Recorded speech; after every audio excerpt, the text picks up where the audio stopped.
Why do some people seem blessed by fate, while others remain trapped in cycles of suffering? Have you ever asked yourself in the quiet of night, why is she always so lucky? Why was he born with everything? And me, why am I still struggling, lost, and in pain? You're not alone.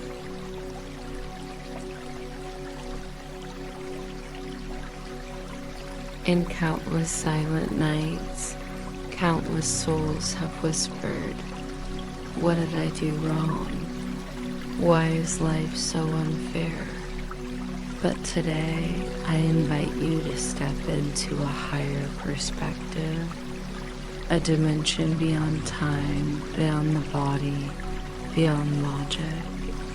Here, we are no longer victims of fate, but weavers of reality. We stop asking, why me? And begin to understand, how did I create this?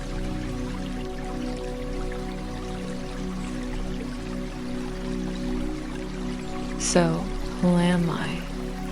I am the voice you forgot, the whisper of your higher self, the call of your divine essence. It gently says, you are not who the world says you are. You are who your soul chose to be.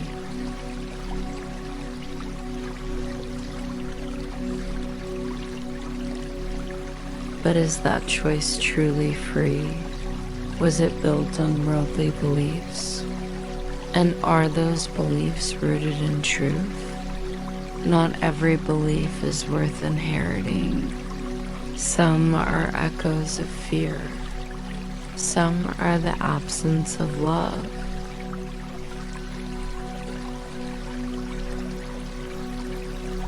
And you are awakening. You are beginning to question the old scripts, to listen to your inner wisdom, to return to your true self. Are you ready? Together, we will unveil the truth of destiny, not to escape suffering, but to rewrite its meaning. With the ink of your soul, you will redefine who you truly are.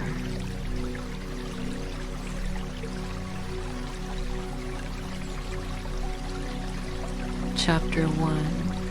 What is cognition? The lens of consciousness shapes the world you see. Cognition is your system of interpretation, a collection of what you believe to be true. If you believe the world is dangerous, you'll see threats.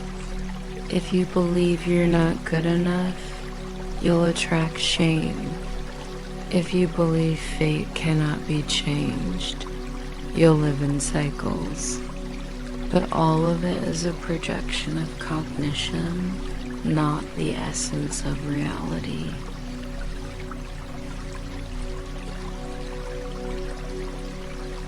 From the moment we're born, we're bathed in external beliefs, parental expectations, family teachings, societal norms, cultural traditions.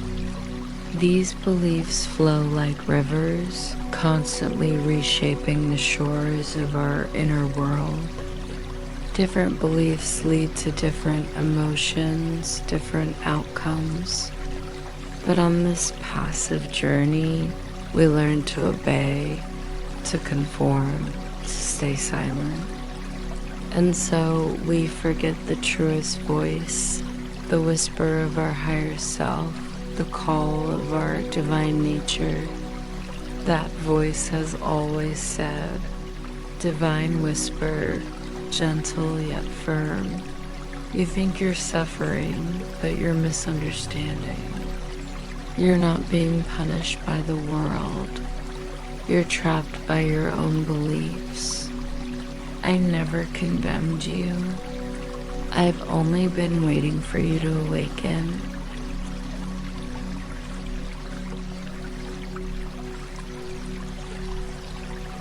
Science confirms this truth. Psychologist Albert Ellis introduced the famous ABC model, A equals activating event, B equals belief, C equals consequence. It's not the event that determines your emotion, it's your interpretation of the event. Neuroscience goes further. Cognition is shaped by neural networks, but those networks can be rewired. Every moment of awareness, every meditation, every healing session is a reconstruction of your brain's pathways. You are not trapped, you are rewritable.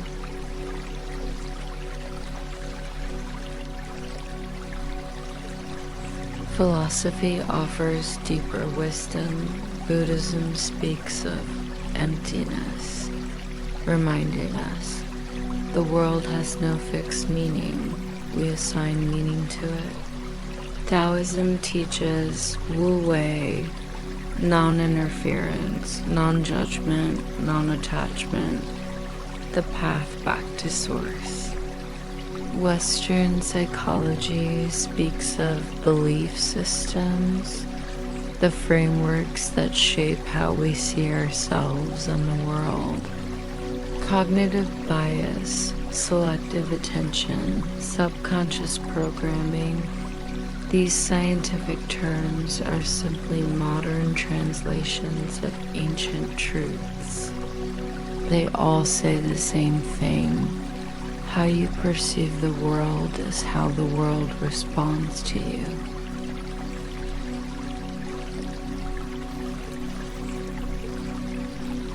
Real life story. A girl was raised to believe you must be perfect to be loved. Her belief system became, I must constantly prove my worth. She overextended herself, suppressed her emotions until her body collapsed. Then she began to heal. She rewrote her belief. I am worthy of love just as I am. Her life began to shift. Her relationships became nourishing. Her body began to recover. Cognition is not who you are, it's who you think you are, and you have the power to redefine it.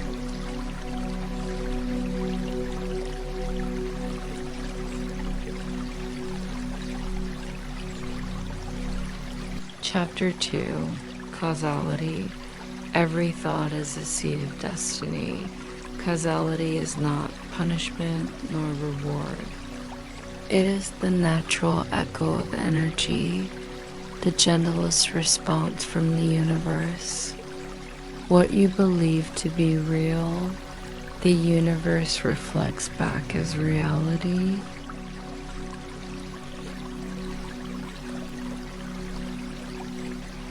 The ancient text I Ching says, a household that accumulates goodness will have blessings to spare.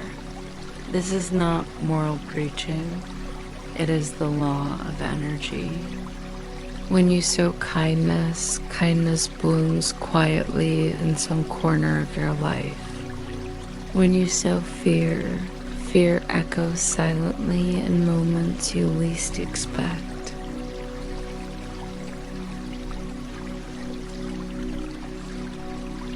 From a scientific perspective, causality is a feedback loop. Behavior gives outcome, gives feedback, gives cognitive reinforcement. You take an action, it creates a result. That result feeds back into your belief system, strengthening your interpretation of the world.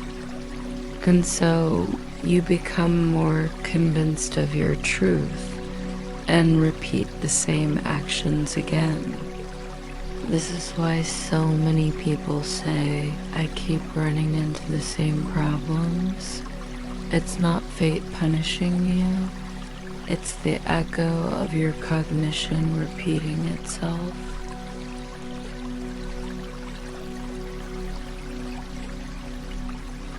From a higher dimensional view, every choice leaves a vibration in the universe. Every thought, every word, every action sends ripples through the energy field. These ripples attract events, relationships, and experiences that match your frequency.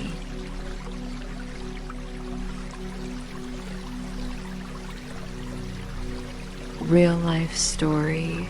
A man constantly complained, "The world is unfair to me." He kept encountering betrayal, unemployment, and conflict.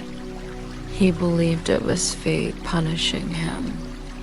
But then he began practicing gratitude cognition, writing down 3 things he was thankful for each day.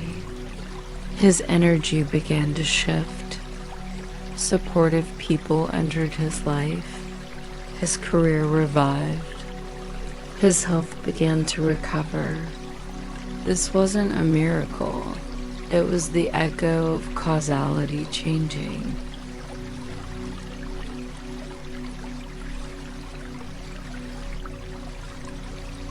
Buddhism says all phenomena arise from causes and conditions.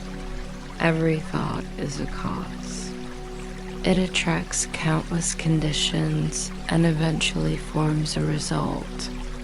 And you are the sower of the cause and the harvester of the result. Causality is not external, it is the mirror of your inner cognition.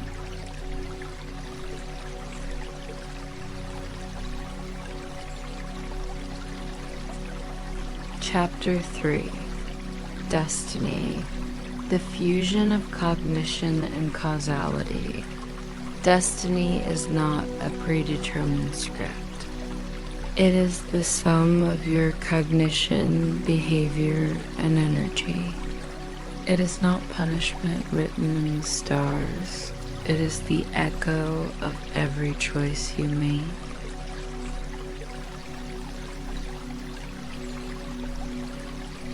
Kazuo Inamori once said, "Destiny is determined by causality, and causality is determined by cognition." This is not philosophy. It is the formula of life.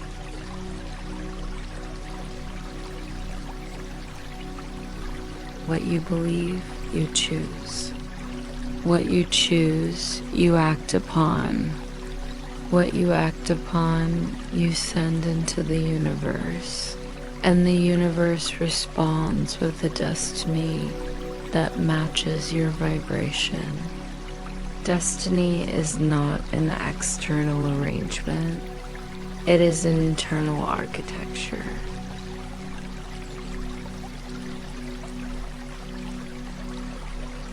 From a higher perspective, every thought, every decision, every action leaves a vibration in the cosmos. These vibrations do not disappear, they echo, they gather, they shape the trajectory of your life.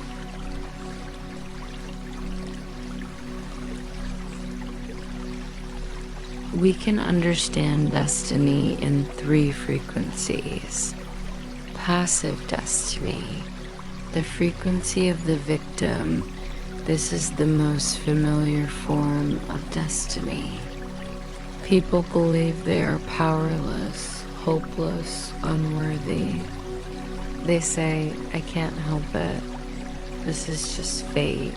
I have no choice." Their cognition is closed. Their behavior is reactive. Their energy is low frequency. And so their destiny is repetitive, heavy, and painful.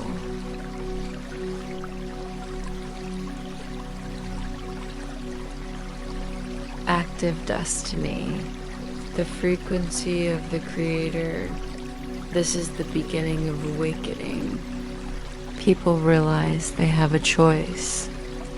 They say, I can change. I'm willing to try. I'm creating my life. Their cognition is open.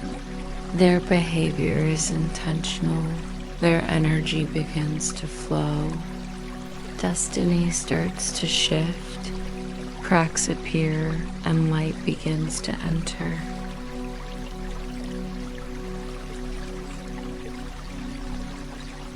Divine destiny, the frequency of the awakened. These are the ones who remember who they truly are. They no longer just choose, they create.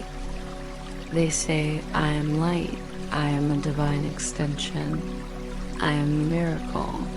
Their cognition is sacred. Their behavior is aligned. Their energy is high frequency. Destiny becomes a blessing, a mission, an echo of grace.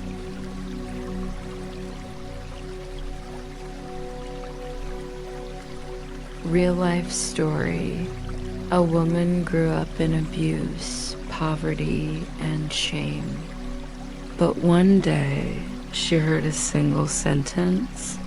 You are not the sum of what happened to you. You are the beginning of what you choose.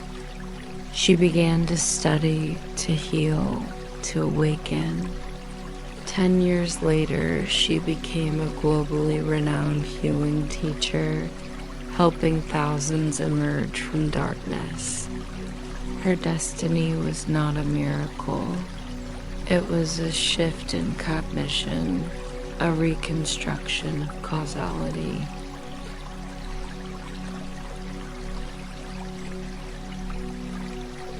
You are not a slave to destiny, you are its weaver.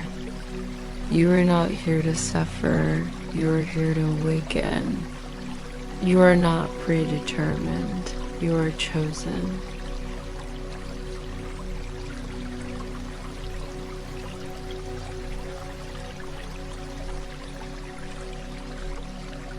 Chapter 4. The 3 tiers of cognition, frequencies of low. Medium and high awareness cognition is the starting point of destiny, and the level of cognition determines the dimension of destiny you can access. We can divide cognition into 3 frequencies: low-level cognition, mid-level cognition, and high-level cognition.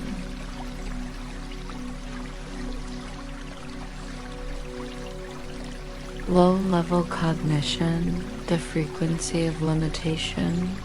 This is the most familiar state for most people. Their cognition is shaped by environment, driven by fear, and pulled by collective consciousness. They believe, I must obey, I can't change, I don't deserve to have. They live in others' definitions, in the shadows of the past, in the frameworks of society. And so their causality repeats and their destiny remains closed.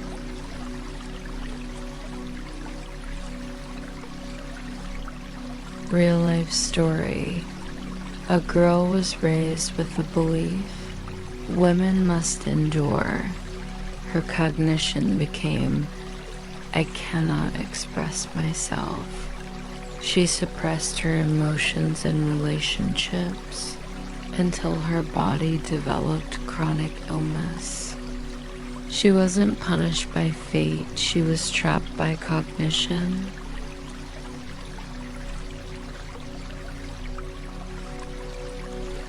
Mid-level cognition, the frequency of awareness. This is the beginning of transformation. They begin to question, why does this keep happening? They begin to learn, Is there another way? They begin to notice, can I choose a different belief? They no longer blindly obey, they begin to explore. And so their causality begins to unravel and destiny begins to loosen.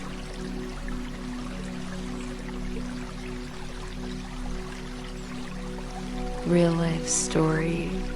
A young man, after experiencing workplace bullying, began reading psychology books. He realized, I'm not the problem, I just lack boundaries. He began practicing expression, setting limits. His relationships improved. His career began to shift.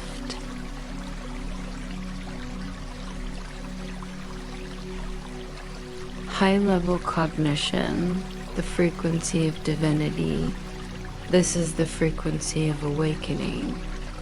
They no longer just question, they begin to dialogue with their higher self, with universal wisdom, with divine whispers. They transcend duality, no longer clinging to right or wrong, good or bad, win or lose. They begin to create reality rather than react to it. They say, I am light, I am a creator, I am a divine extension. And so their causality becomes harmonious and destiny becomes a blessing.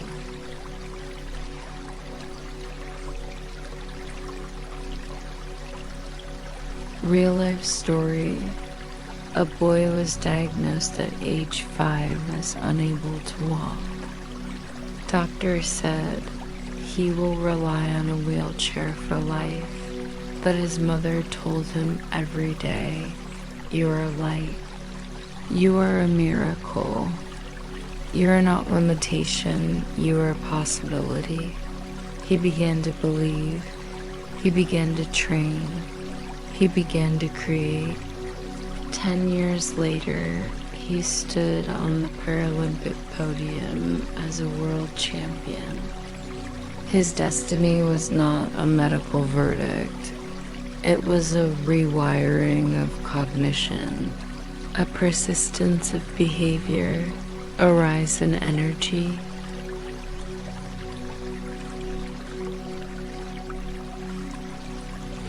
Scientific support. Cognition can be rewired neuroplasticity. Neuroscience shows the brain is not fixed. Every new belief, every new behavior rewires neural pathways.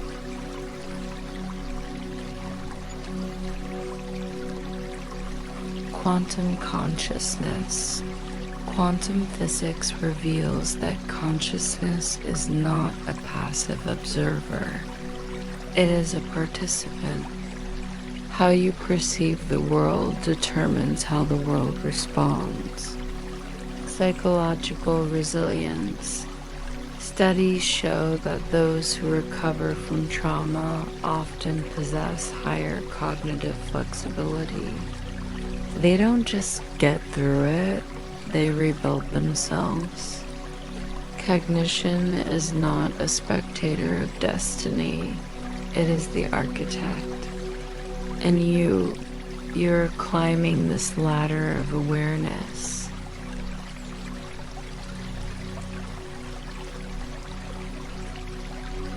Chapter 5. Weaving Causality. Cultural echoes of destiny. In Chinese culture, there's a saying, plant melons, get melons. Plant beans, get beans. This is the simplest law of causality. In Yoruba culture of Africa, destiny is called Ori, meaning head. They believe each soul chooses its destiny before birth, but through wisdom and action, it can be reshaped. Modern neuroscience tells us The brain's neural circuits are reinforced through repeated beliefs and behaviors. This means every thought you think is weaving your destiny.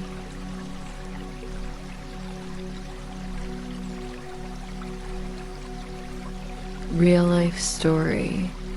A girl was raised to believe you must please others to be loved.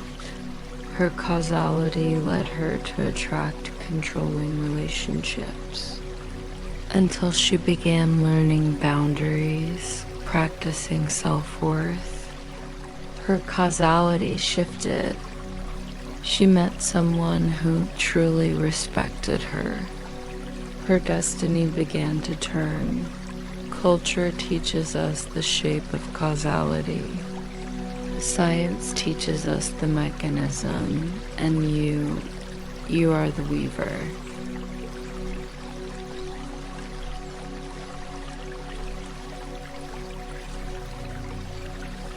Chapter 6: How to Change Destiny. The one key is cognitive transformation. Destiny is not a random storm. It is the echo of your inner architecture. It is not a script imposed by the outside world. It is the sum of your cognition, choices, behaviors, and energy in every moment.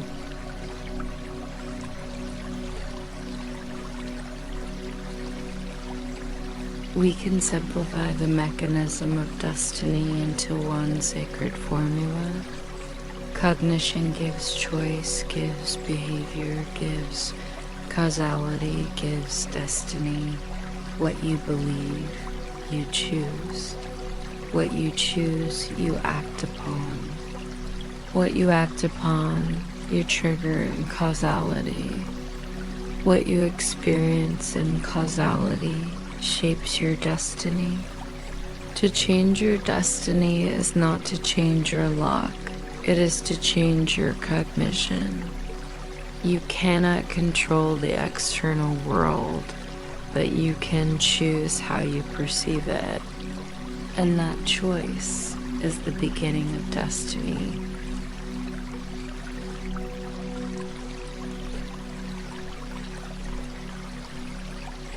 God, the higher self, says, you did not come here to suffer. You came here to remember who you are. And who are you?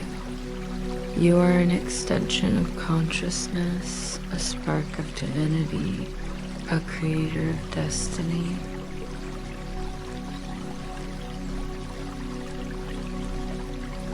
When you begin to practice higher cognition, to believe you are worthy, that you are loved, that you are powerful, you will begin to notice.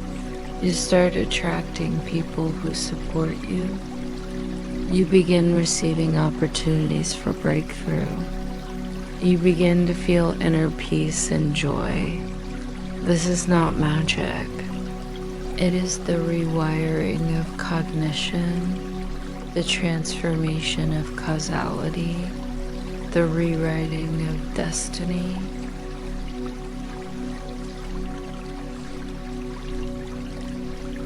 Example: if your belief is I am not worthy, you will choose self-denial, behave with withdrawal, people-pleasing, and suppression. You will attract causality filled with harm, neglect, and imbalance. The result is a destiny of pain, loneliness, and repeated wounds. But if your belief is, I am a vessel of love, you will choose compassion, trust, and expression. Your behavior will be supportive, connected, and generous. You will attract causality filled with kindness, nourishment, and resonance. The result is a destiny of abundance, joy, and expansion.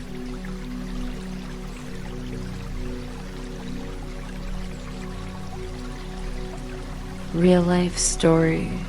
A young man once struggled with depression. Every day he practiced gratitude cognition, writing down even the smallest moments of beauty in his life. 6 months later, his brain scans showed a significant increase in neural pathways associated with joy. His life began to find direction. His destiny began to glow. This is not mysticism, it is the architecture of consciousness.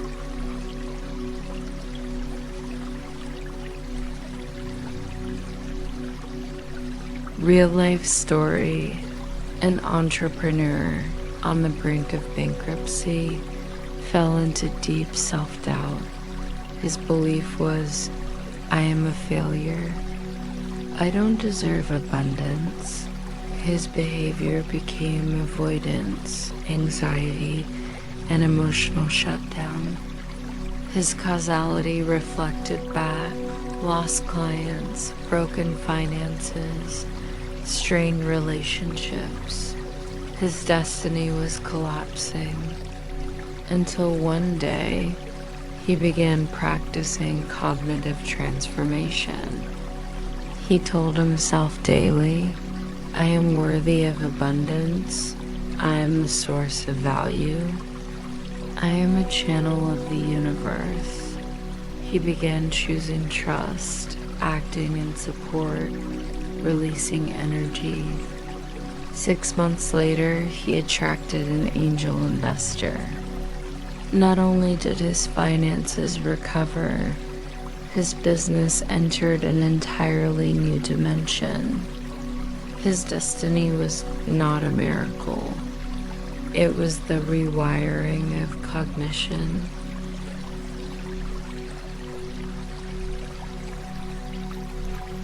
The transformation of behavior, the elevation of energy.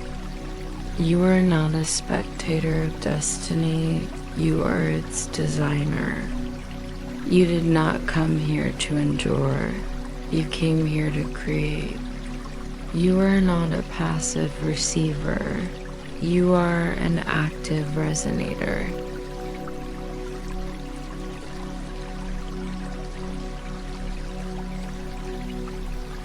Chapter 7. Dialogue with God, the higher self. You are not a lonely consciousness and higher dimensional awareness. God is not an external being. God is your inner wisdom. When you quiet your mind, you will hear the voice. You are not the sum of what happened to you. You are the beginning of what you choose.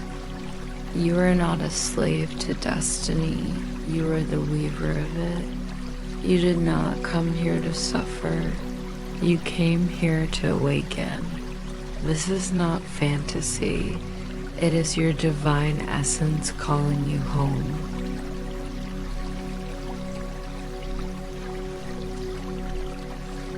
In Jewish Kabbalah, divinity is called Ein Sof, the infinite light, and you're an extension of that light.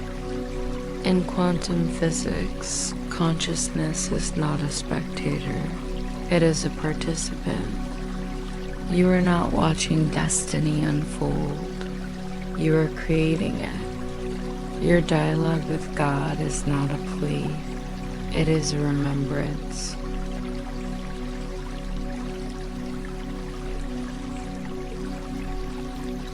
Chapter 8. The beginning of healing. A practice to transform cognition and destiny now. Let us practice together. Close your eyes. Take 3 deep breaths. Imagine your cognition as a seed. What will you plant? Speak a new belief. I am worthy of love. I am sacred. I am a creator. Visualize this seed sprouting in your heart, attracting new causality, new destiny. Repeat this practice daily, and your destiny will begin to shift. You are not alone. You are blessed. You are empowered.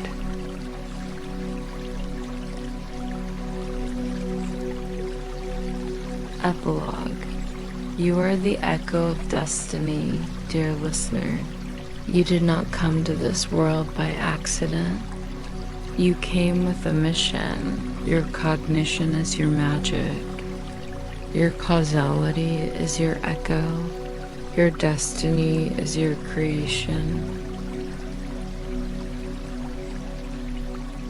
May you remember who you are in every choice.